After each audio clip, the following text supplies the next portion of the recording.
In Christ, I am blessed with God's unconditional love, forgiveness of all my sins, and the gift of salvation. In Christ, I am blessed with the joy of the Lord, divine protection, and supernatural provision.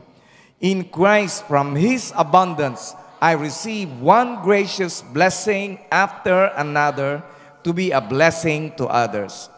In Christ, I am blessed with every spiritual blessings in the heavenly places. In Christ, I am blessed with peace that surpasses all understanding.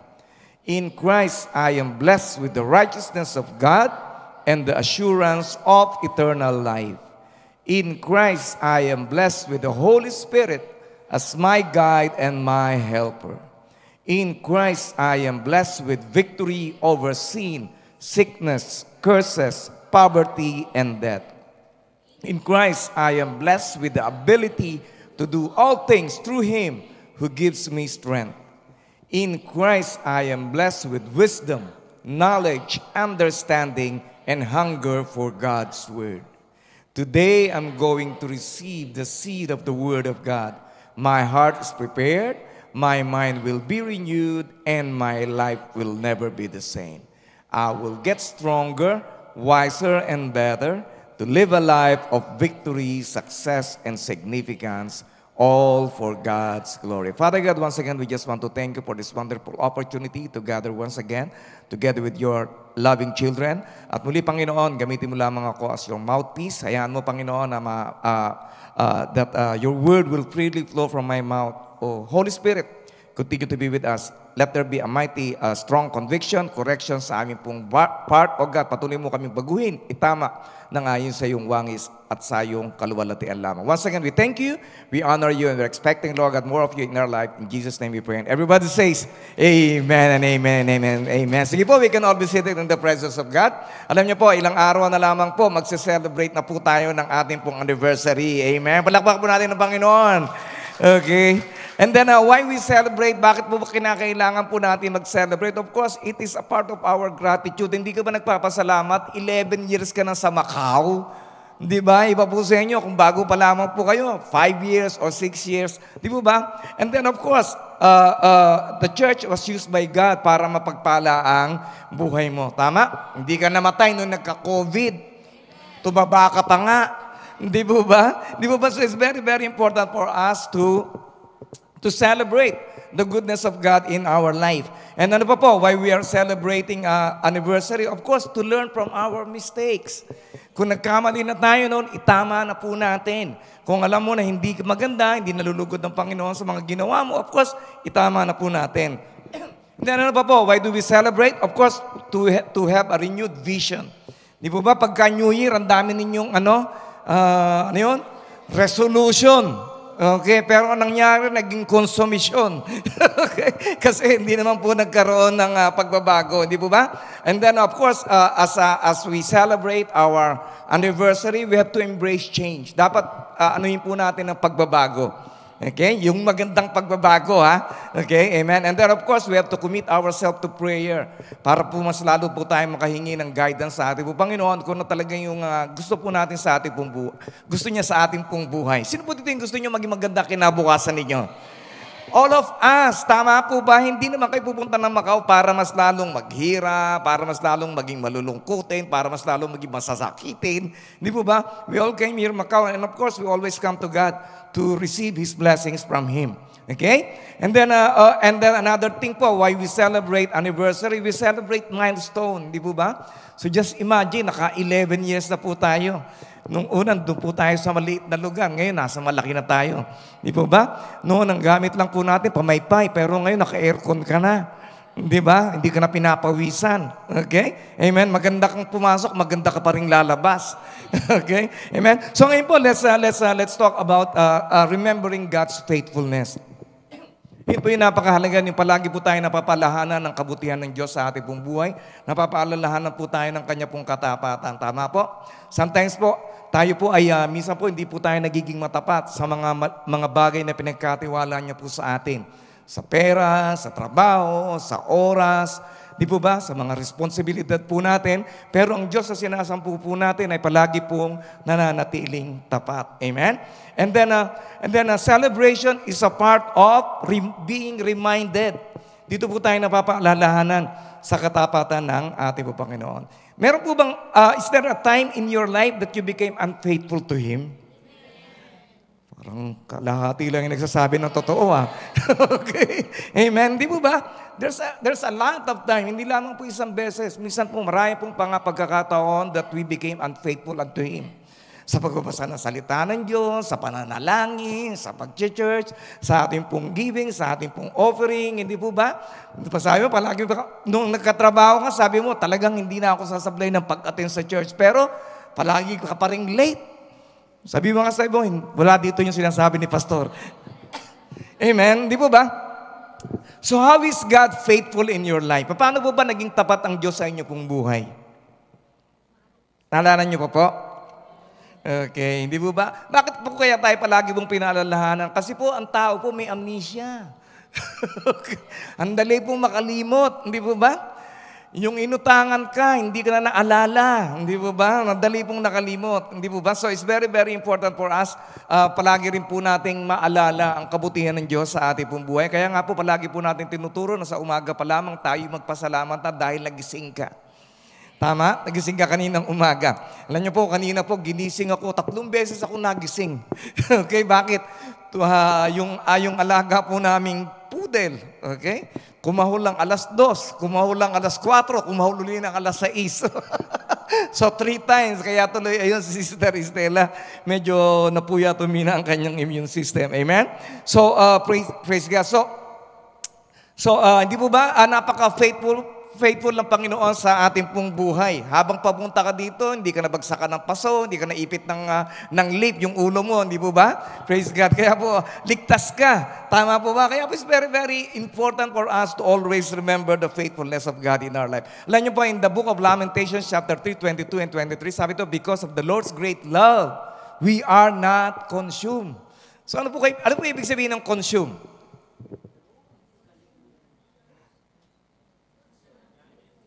Nabili. Hindi po ba? So, ibig po sabihin, buhay ka pa.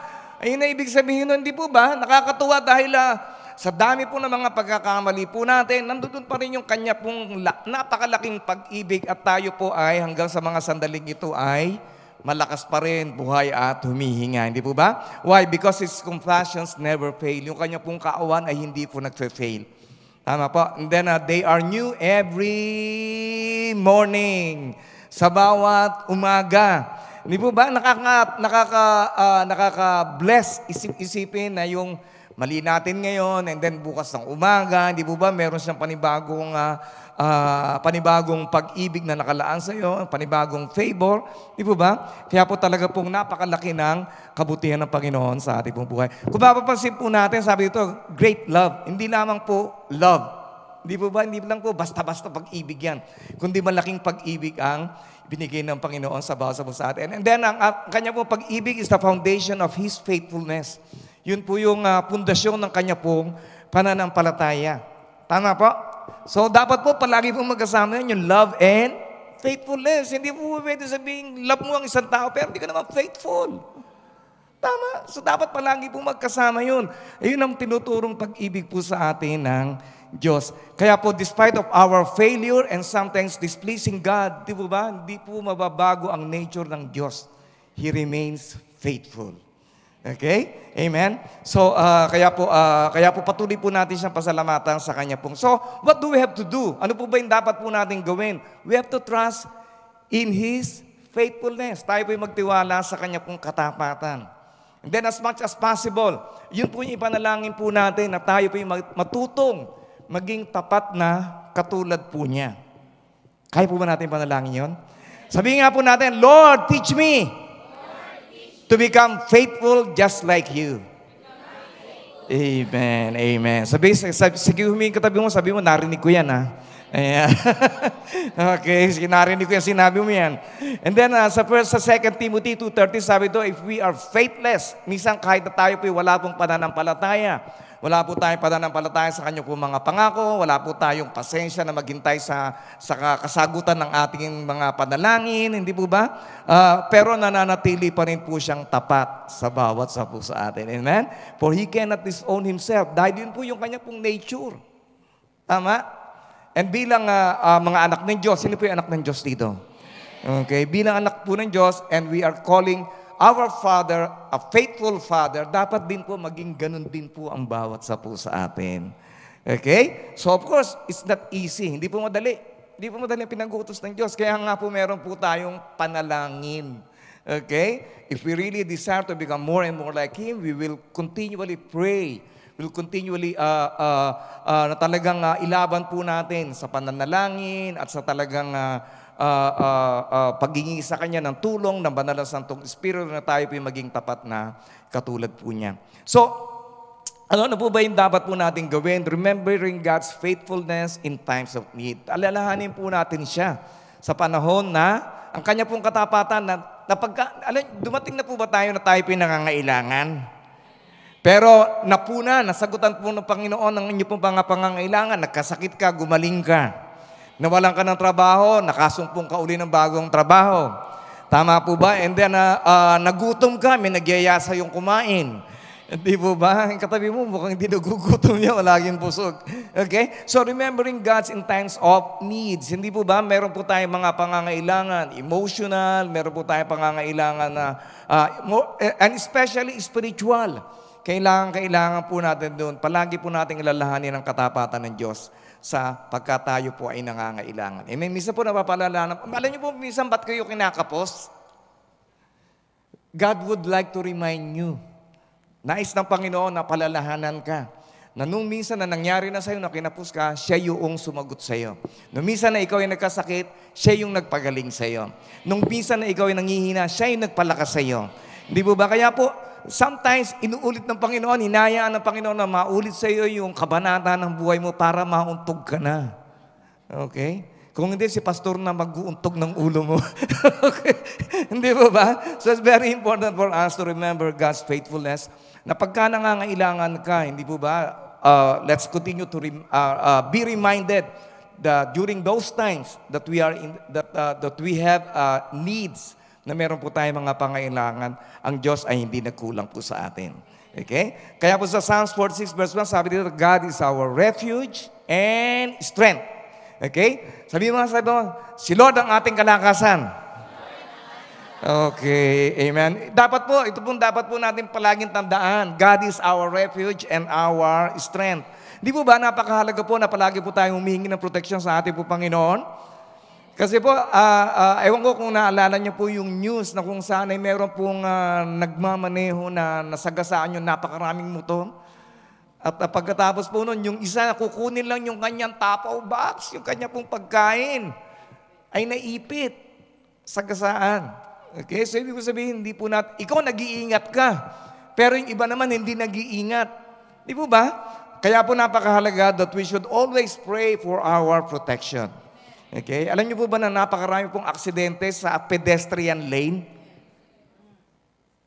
Dito po sa Macau. Napakarami po nangyari. Kaya po, kahit na tumatawid kayo sa pedestrian lane, tingnan ninyo, baka natutulog yung driver. Uy, gising kaya itong driver na to? Okay? Kasi po, minsan po nakakatulog po sila habang sa pagmamaneho. Kaya po ako, I always pray na magising ako palagi. Kaya minsan pagka inaantok ako, gising-gising. Okay? Hindi po, kasi minsan po talaga nangyayari po yun eh. Amen?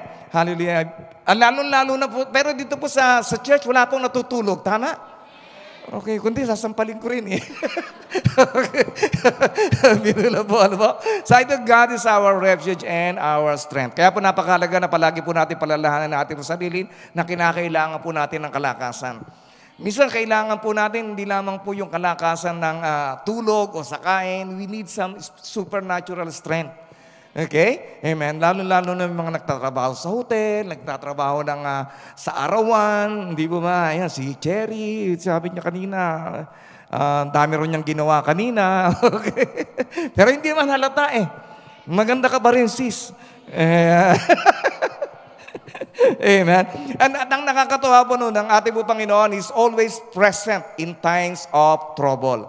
Okay? Palagi po siya nariyan pagka tayo po ay meron pong mga problema, pagka dumarating po tayo sa mga sigalot ng buhay. Okay? Kaya po, one example here is Elijah and the widow of Zarephath. Okay? So, sino po si Elijah? Si Elijah po is a prophet. At yung widow, ibig sabihin yung balo, ibig sabihin, namatay na po yung kanya pong asawa at naiwanan po siya ng isa pong anak. Yung babae, yung widow na ito ng Zarephath, ay wala na po silang makakain. At dumating pa tong propeta, hiningi pa yung kanilang pagkain. Okay? Pero alam niyo po ba, ang milagro po ng Panginoon is always timely. Yung panahon na ikaw ay akala mo, ay yun na yung pinakahuling pataka mo, pero meron pa palang nagpapasa sa MP mo. Hindi po ba? So it's the same thing. Kaya po magtiwala lamang po tayo sa Panginoon. Pagka tayo po ay may pangangailangan, siguradong ang Diyos po ay hindi po nadidelay. He is always on time. Okay? Amen. Sige, palakpakan po ng si Lord. Hallelujah. Praise the Lord. Okay? And then remembering God's faithfulness in time of testing. Alam niyo po, wala pong exempted yan. Lahat po tayo susubukan ng Panginoon. Susubukan ka sa maliit, susubukan ka sa malaki, susubukan ka sa pera, susubukan ka sa oras mo, susubukan ka sa napakaraming mga bagay. Kaya po tayo, dapat po nating alalahanin, palagi po nating pasalamatan, palagi po tayong manalangin sa katapatan ng Diyos na iligtas po tayo sa mga pagkakataong ganito.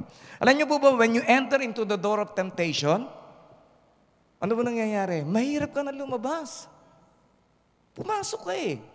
Kaya nga po sinasabi ng panalangin po natin, di ba? The Lord's Prayer, sabi ito, lead us not into temptation, but deliver us from evil. Ibig sabihin, ilayo mo kami sa tukso at ilayo mo rin kami sa gawang masama. Okay? Amen. Kaya po it's very, very important for us to always pray. Palagi po tayong manalangin. Alam niyo po, napakahirap po when you fall into temptation. Napakahirap mo nang makaahon, napakahirap mo nang bumangon. Amen po? Kaya po we keep on praying. Alam niyo po, tao tayo. Of course, we have weaknesses. Lahat po tayo meron pong mga weaknesses. Kaya we really need God. Okay? Daily, kailangan po natin ng Diyos sa ating pong buhay. Okay? Sa Isaiah 43 verses, sabi ito, when you pass through the waters, I will be with you. Di po ba? Pagka ganun po katapat ang ating po Panginoon, pagka tayo dumaraan sa mga pagsubok ng buhay, hindi po tayo pababayaan ng Diyos. And when you pass through the rivers, they will not sweep over you. Hindi ka matatangay. When you walk through the fire, you will not be burned, and the flames will not set you ablaze. Okay? Pag nadaan ka sa apoy, hindi ka masusunog. Okay? Di po ba? Ang ganda po ng kantang yun, ano? Dumaan man ako sa apoy. Ayun, po. Ayun, okay. Ayan, nagising na yung mga katabi mo sa kanta mo. Okay. Okay. Kasama natin ang Diyos, okay? So, praise the Lord. Okay? And then, remembering God's faithfulness in times of waiting. Okay? Bakit po kaya kinakailangan tayo na maghintay palagi? Di po ba, ang Diyos hindi ka agad-agad sumasagot? Bakit po kaya? Ang unang-una din na-develop ng Panginoon sa bawat Kristiyano ay ang yung patience. Okay? Tama po? Kaya maghintay ka. Okay? God is not a God of delay, but is a God of perfect timing. Okay?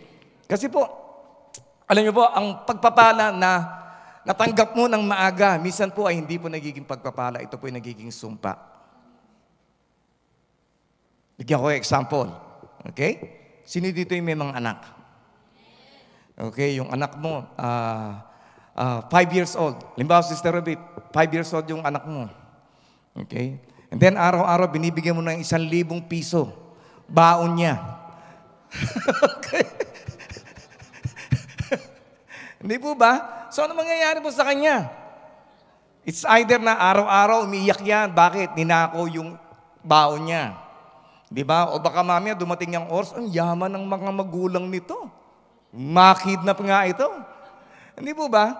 So yung mga pagpapala na pinipilit na natatanggap po natin ng maaga, minsan po ay hindi po nagiging maganda, nagiging sumpa. Amen? Kaya kalabitin mo ulit ka sabi kayo, maghintay-hintay ka lang, oy. Tiis-tiis ka muna. Okay? Amen. Huwag kang utang ng utang, huwag kang bili ng kung ano-ano. Okay? Amen? Okay. Amen. So it's the same thing. Alam niyo po, sino po yung mga nagre-remit ng pera sa atin? Okay, amen. Alam niyo po, nakakatuwa po ang mga Pilipino. Talagang mahal po nila yung kanila po mga family sa Pilipinas. At minsan, hindi na po nila tinitignan, chinecheck kung saan talaga napupunta yung pera.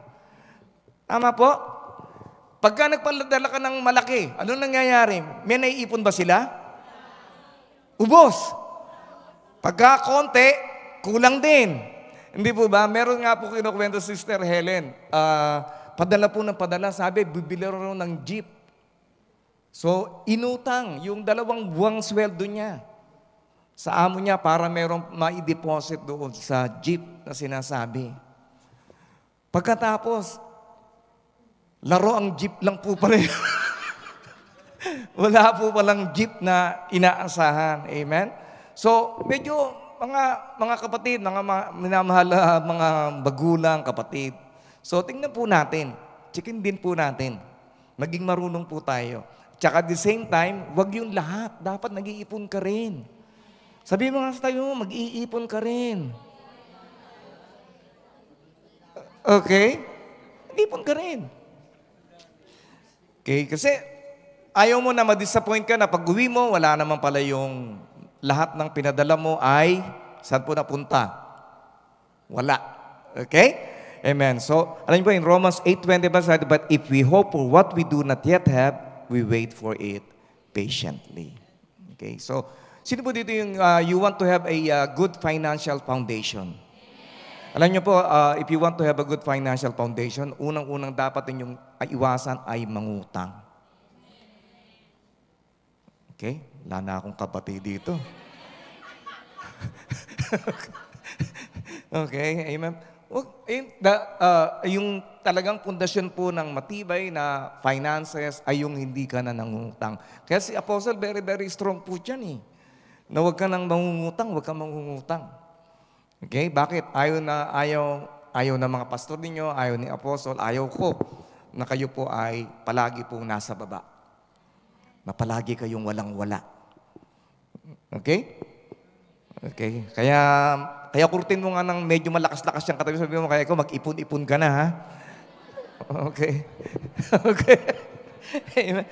Hindi po ba? Hindi na ba kayo natuto?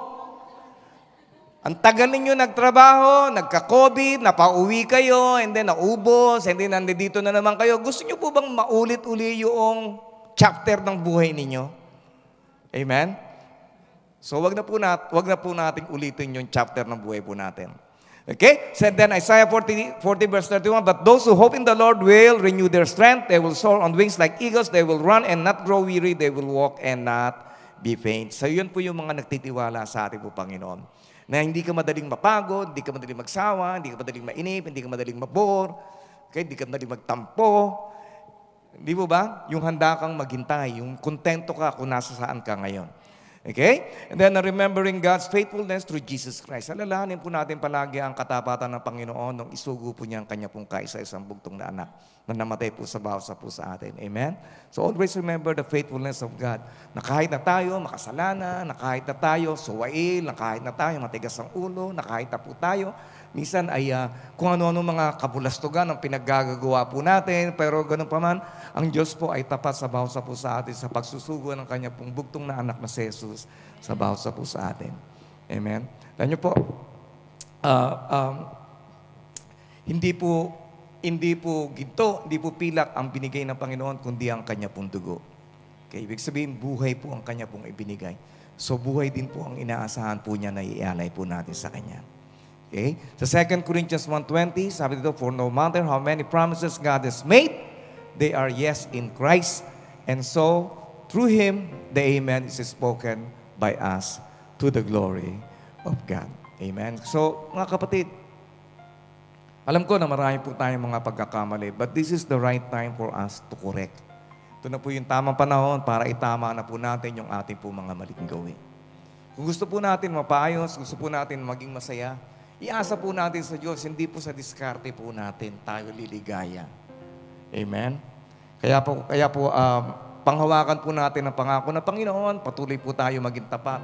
Patuloy po natin panalangin na tayo po yung maging tapat na katulad po niya. And I guarantee you, overflowing joy ang mararanasan ninyo. Overflowing peace and overflowing blessings sa inyo pong buhay. Amen? Hallelujah, hallelujah. Sige po, tayo po lahat ay tumayo. Hallelujah. Yes, Lord. Lord, Panginoon, patawarin mo kami, Panginoon, because so many times we are faithless. Kami po ay bumagsak. We fail so many times. Binigyan ka namin ng kalungkutan. Forgive us, O Lord. Minsan nainip kami. Ginawa na po namin ang mga bagay na dapat na hindi po namin gawin. Tawarin mo kami, Panginoon. Lord, sometimes we became ungrateful. Di namin ipagpasalamat. Ang napakaraming mga biyaya mo sa aming po mga buhay. Napakadali ka naming nakalimutan, Panginoon. Of all the many things that you have done into our lives.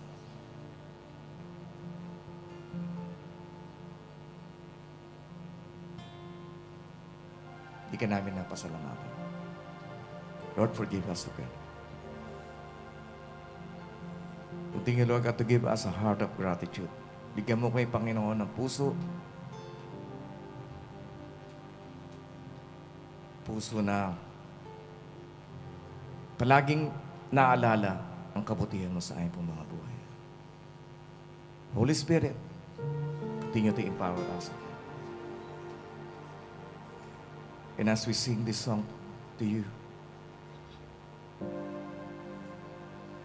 bigyan mo kay Panginoon ng kapangyarihan na bago ng aming po mga maling mga gawin. Tawarin mo kay Panginoon sa katigasan ng aming po mga ulo, Lord. For having an unteachable spirit. Forgive us, Lord. Forgive us, Lord God, for all our pride. For the lust of the eyes, lust of the flesh. Continue to cleanse us, O Lord. Ayaw na namin, Panginoon, ang buhay na ganito. Nais namin ang buhay na iniaalay mo. Buhay na punong-puno ng kagalakan, buhay na punong-puno ng kapayapaan, buhay na punong-puno, O Diyos, ng biyaya, pagpapala na sa iyo lamang nagmumula. We will set our eyes on you, Lord. Hallelujah. You are the author and finisher of our faith.